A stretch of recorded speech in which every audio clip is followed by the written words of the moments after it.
दोस्तों नमस्कार, मैं आपका दोस्त करमपाल।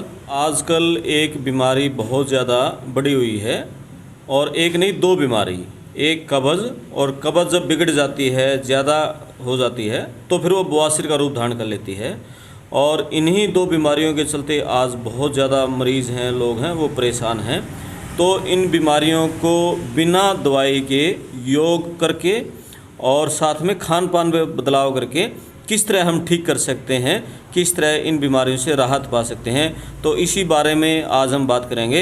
हमारे साथ खास मेहमान हैं योग गुरु, अंतर्राष्ट्रीय योग गुरु योगाचार्य जोरा सिंह आर्य जी। तो पूछेंगे योग गुरु जी से भी कौन से आसन करने चाहिए जिससे कब्ज़ का निवारण हो जाए और बवासीर का भी निवारण हो जाए। गुरु जी नमस्कार। नमस्कार भाई। गुरु जी, सबसे ज़्यादा आपके पास भी बहुत सारे इस तरह केस आते होंगे और डॉक्टरों के पास भी हम जाते हैं कि घर घर में मतलब बवासीर और कब्ज़ के रोगी हैं जी। तो क्या कारण है जी इसका? सबसे पहले तो इसका कारण भाई मैं आपको बताना चाहूँगा, कब्ज़ इसका मेन कारण है। इसी का नहीं, कब्ज़ तो बहुत सारी बीमारियों का ही मेन कारण है जी। कब्ज़ जिस प्रकार से शरीर की संचालन शक्ति नाभि में होती है, इसी प्रकार से कब्ज़ सभी बीमारियों की जड़ है, जिससे सारा शरीर प्रभावित होता है। कब्ज़ होने से बवासीर ही नहीं और भी कई प्रकार की बीमारी पैदा हो जाती है। तो अब कब्ज़ के लिए मैं आपको बताऊंगा, पहले तो हम अपना खान पान सुधार लें। जैसे पपीता है वो लें, तरीदार सब्जियां हैं वो लें, और चटपटी मसालेदार सब्जियां ना खाएं। और जिन सब्जियों में, जिस खान पान में, जैसे चावल है, यह कब्ज़ को तो बढ़ावा देता ही है, साथ में गैस भी बनती है। गैस्ट्रिक ट्रबल से बचने के लिए भी हमें बाय वाली चीज़ों से बचना पड़ेगा। वह कब्ज़ को दूर करने में सहायक हैं। इसी तरह से मैं आपने बताऊंगा, जैसे पपीता है बहुत बढ़िया है कब्ज़ को दूर करने के लिए, और पेठे की सब्ज़ी है बहुत ही उत्तम है। घिया, तोरी, जो पाचन क्रिया में सब्जियां सहायक हैं वो सारी ही यूज़फुल हैं, लेकिन जो पाचन क्रिया खराब करती हैं, जैसे तली हुई चीज़ें हैं, परोठे हैं और मांस आदि का खान पान जिनका है, इनसे व्यक्ति कब्ज़ का शिकार होकर बहुत सारी बीमारियों में ग्रस्त हो जाता है, अर्थात उसको बहुत सारी बीमारियां घेर लेती हैं। ये जो मोटा अनाज है जी, रात को जैसे चने भेगे खाओ, मूंग भेदें जी या मूंगफली, इसका कितना फ़ायदा रहा है जी? इसका बहुत ही ज़्यादा फ़ायदा है और ये पाचन क्रिया में विशेष लाभदायक है। कब्ज़ भी नहीं होगी और आंतरिक शक्ति भी इससे बढ़ेगी जी। हाँ, पाचन क्रिया के लिए बहुत ही उत्तम है जी। हाँ। तो अब कब्ज़ के बारे में कौन से योग आसन करने चाहिए जिससे कब्ज़ खत्म हो और बवासीर का भी खात्मा हो जाए जी? कब्ज़ के लिए कुछ तो मुद्राएं हैं जी, जिनमें विशेषकर औसनी मुद्रा है। जी, से घोड़ा देखा होगा आपने, जी, वह निष्कासन क्रिया करता है अपनी, जी, उसमें आतें खुलती और बंद होती है। जी, इस क्रिया से बवासीर तो दूर होगी ही, जी, हमारी कब्ज़ भी दूर होगी जी। वो मतलब असनी मुद्रा जैसे वो लीड करके फिर हम हाँ। इस तरह करता है जी, हैं? पंपिंग करते हैं। वो खिंचाव करता है जी, उसको छोड़ता ढीला छोड़ता खिंचाव करता है जी, हैं? हाँ, इस आंतों का खिंचाव करना हाँ। और छोड़ना, यानी कि गुदा द्वार को हमने इस तरह करना है जी, हैं? मोटे शब्दों में गुदा द्वार को ले लिए जी, ये बड़ी आंत के रूप में है, जी, जी, जी। जिससे मल विसर्जन होता है। हाँ, थोड़ा आप मतलब करके दिखाओ जी, गुदा द्वार को हमने किस तरह से खिंचाव करना जी अपने हाथों से जी। जैसे घोड़ा है, जी, जब वो लीड करता है जी, तो उस टाइम लीड करने के बाद में गुदा पंपिंग का काम करती है। जी। एक बार वह सुगुड़ती है जी। और दोबारा खुलती है, जी, सुगुड़ती है, दोबारा खुलती है। जी। इस प्रकार से वो एक नहीं बल्कि 15-20 बार इस क्रिया को करता है जी। हाँ। ये भैंस भी करते हैं जी, इसी तरह सारे पशु करते हैं जी मैक्सिमम। एक मैं बताऊँ, आपने पशुओं को परमात्मा ने आंतरिक ज्ञान दिया है, जी, जिसकी वजह से अब ये बताओ कि कब्ज किसी पशु को ही देखी है आपने?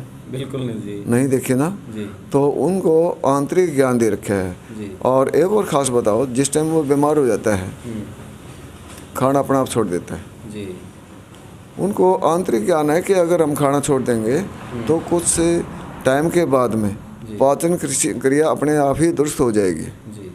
तो ये हमें उन पशुओं से भी सीखने की ज़रूरत है जो इस क्रिया को आराम से अपनाते हैं। तो एक तो असुनी मुद्रा करनी चाहिए जी इसमें। हाँ हाँ, जी। असुनी मुद्रा अति आवश्यक है। दूसरी बात ये ये है, दिन में किस टाइम करें जी और कितने कब करें जी? ये आप जिस टाइम शौच आदि करो ना, जी उसके तुरंत बाद कर लो, शौच से फारिग होकर के। जी। और ये कम से कम 25-30 बार करनी पड़ेगी। ठीक है ये पंपिंग का कार्य आपका 25-30 बार हो। जी। हाँ जी। जी असुनी मुद्रा भाई अच्छी तरह समझ लो। जब हमने भी खाली पेट हो जाना है और खाली पेट जब फ्रेश होने के बाद भी गुदा द्वार को इस तरह संकुचन करना है, फिर ढीला छोड़ना है, फिर संकुचन करना है, फिर ढीला छोड़ना है, ये गुरु जी। हाँ बस यही है। जी तो इसको अच्छी तरह समझ लें। ठीक है जी। दूसरी बात यह है कि मैं आसनों के ऊपर बताता हूँ आपने। जी इसमें शीर्षासन और सर्वांगासन जी। दो आसन अति महत्वपूर्ण है। जी सर्वांगासन करने से पहले व्यक्ति को शवासन करना चाहिए। जी। अगर जिन व्यक्तियों का बीपी हाई है जी। उनको नहीं करना चाहिए। जी अगर बीपी नॉर्मल है वही व्यक्ति सर्वांगासन को करें। जी। और दूसरी बात यह है कि इसमें सर्वांग के बाद में इसका बड़ी पोज होता है मत्स्यासन, वह अवश्य ही करें, जी। वरना साइड इफेक्ट होने का खतरा रहता है। क्योंकि शरीर का पूरा दबाव गर्दन के ऊपर आ जाता है, गर्दन पूरा भार को वहन करती है। अगर हम वर्टी पोज नहीं करेंगे तो गर्दन संबंधी कई विकार पैदा हो सकते हैं। जी। तो इसलिए ज़रूरी है सर्वांग के बाद मत्स्यासन करना। जी। अब आपको बताता हूँ कि कितनी देर ये सर्वांगासन और मत्स्यासन करना चाहिए। सर्वांगासन 3 मिनट से लेकर 5 मिनट तक आप कर सकते हैं। जी। इसी तरह मत्स्यासन है 2 मिनट से लेकर और 2.5 या 3 मिनट तक वह भी कर सकते हैं। जी। इसी तरह से आपका शीर्षासन है।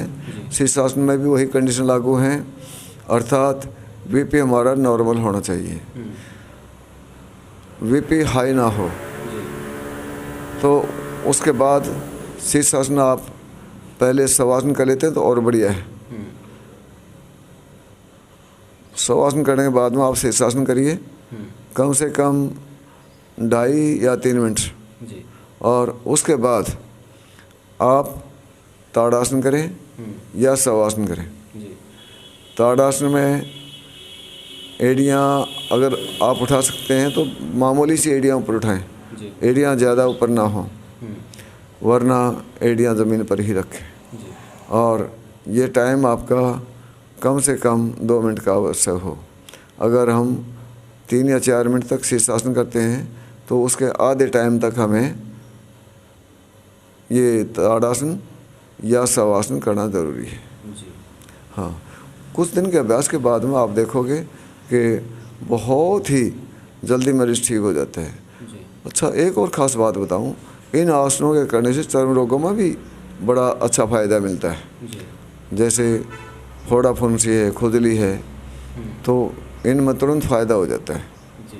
तो इस प्रकार से और भी ज़्यादा दोबारा वीडियो बनाओगे आप तब सर्वांग और शीर्षासन के बारे में बताऊंगा कि इनका तो अगर हम लाभ लिखने लगें तो 3-4 पेज भर जाएंगे जी। सर्वांगासनों के और शीर्षासन के।